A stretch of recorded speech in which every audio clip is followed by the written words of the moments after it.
Assalamualaikum warahmatullahi wabarakatuh. Saya Des Putri Awaliyah kelas PAI 5A akan menayangkan sebuah wawancara guru PAI dengan tema implementasi media pembelajaran pada mata pelajaran PAI.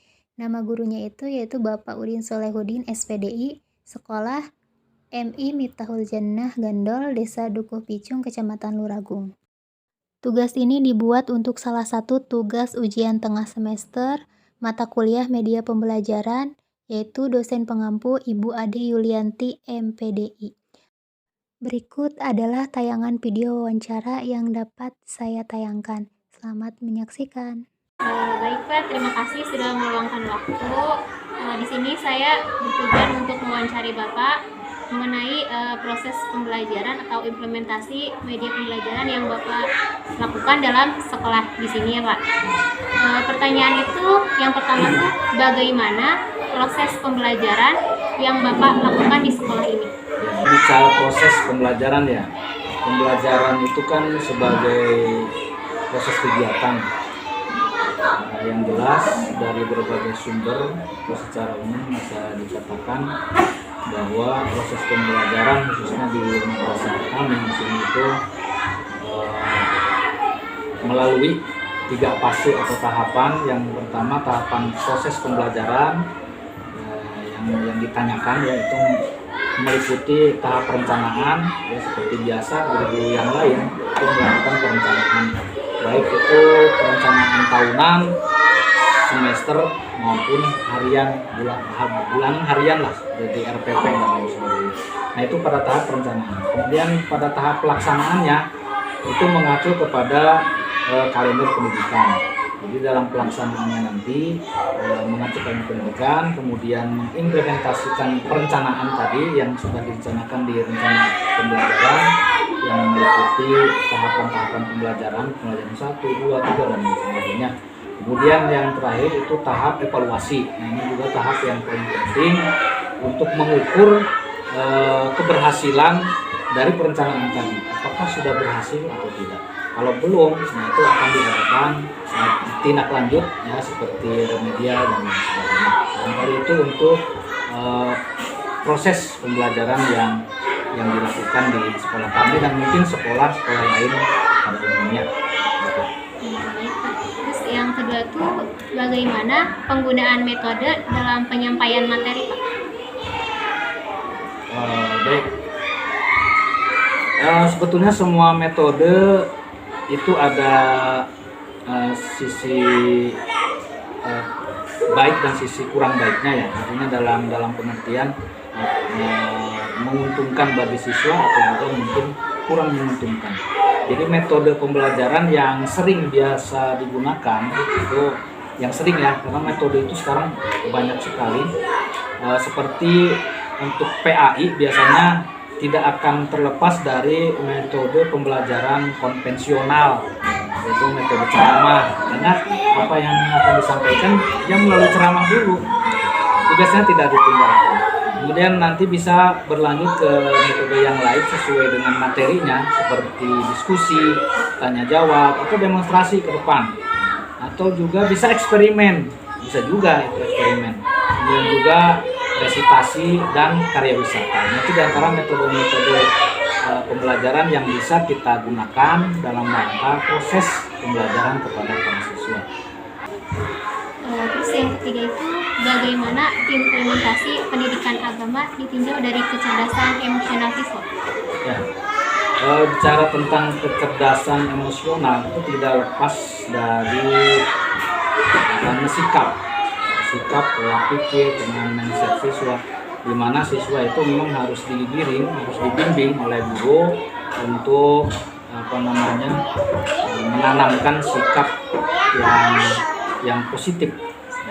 Nah, kecerdasan emosional sendiri dalam pendidikan emosional terletak pada pendidikan akhlak.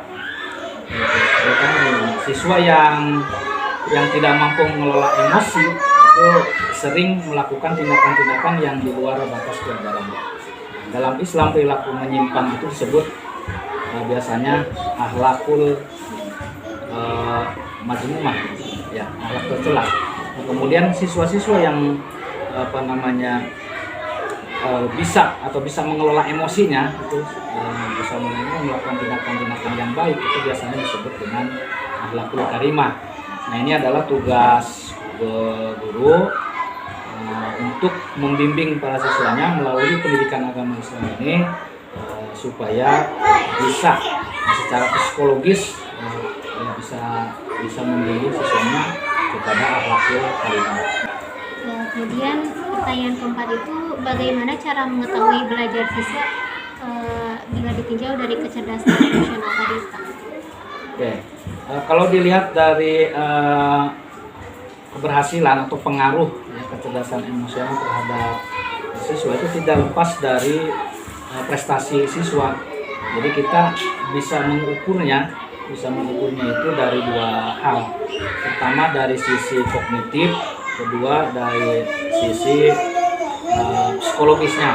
Nah, kalau dilihat dari sisi kognitif jelas penilaian bagaimana anak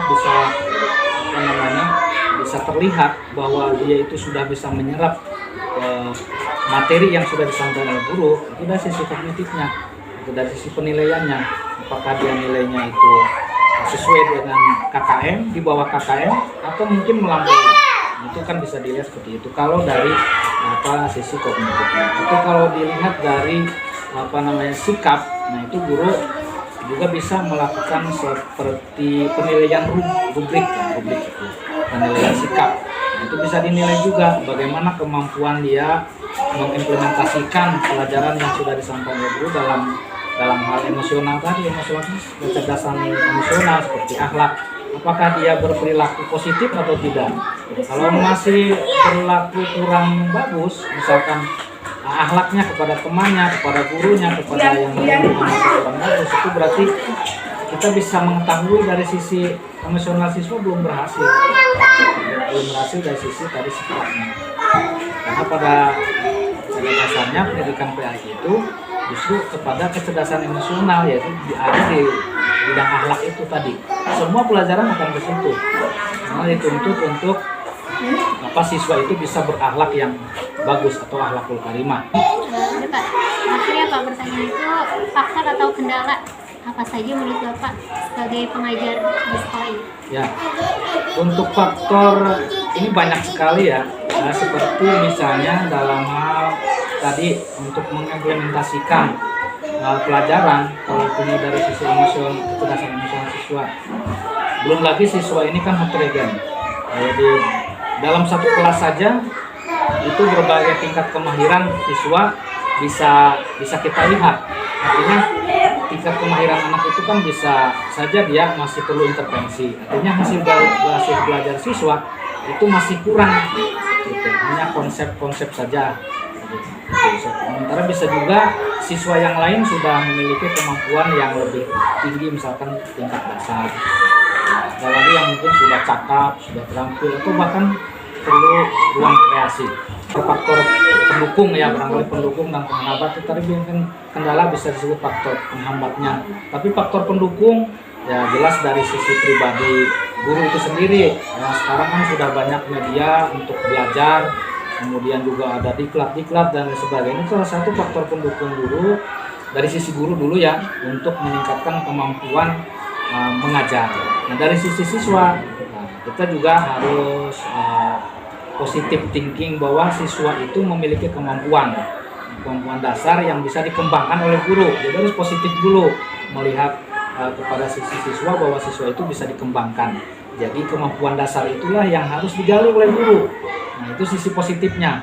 Jadi juga misalkan itu dari sisi pengetahuan. Dari sisi pendukung misalnya, sekolah sekarang kan sudah mulai canggih, alam digital.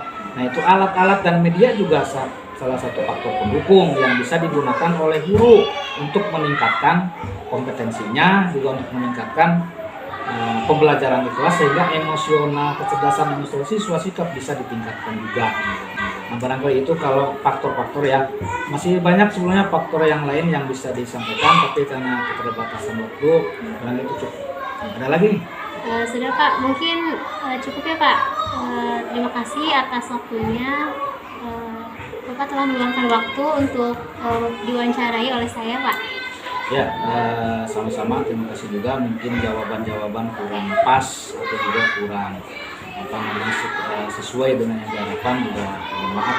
Hal itu kemampuan dan keadaan di sekolah kami yang bisa disampaikan. Itulah tayangan wawancara di Madrasah Ibtidaiyah Miftahul Jannah Gandol, Desa Dukuh Picung, Kecamatan Luragung, bahwa dapat diambil kesimpulan dalam penerapan implementasi media pembelajaran, yaitu melalui 3 tahapan. Yang pertama, tahap perencanaan, tahap pelaksanaan, tahap evaluasi.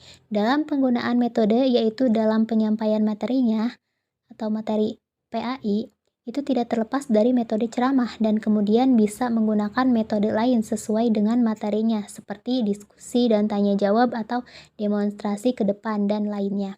Dan kemudian implementasi dalam pendidikan agama Islam bila ditinjau dari kecerdasan siswa yaitu tidak terlepas dari sikap dan perilaku siswa, bahwa seorang guru harus menanamkan sikap yang positif dan kecerdasan emosional sendiri yaitu dari pendidikan akhlak yang baik. Mungkin itulah yang dapat saya simpulkan dan yang dapat saya tayangkan dalam video wawancara ini. Kurang lebihnya saya mohon maaf. Sekian, terima kasih. Ditutup wabillahi taufiq wal hidayah. Wassalamualaikum warahmatullahi wabarakatuh.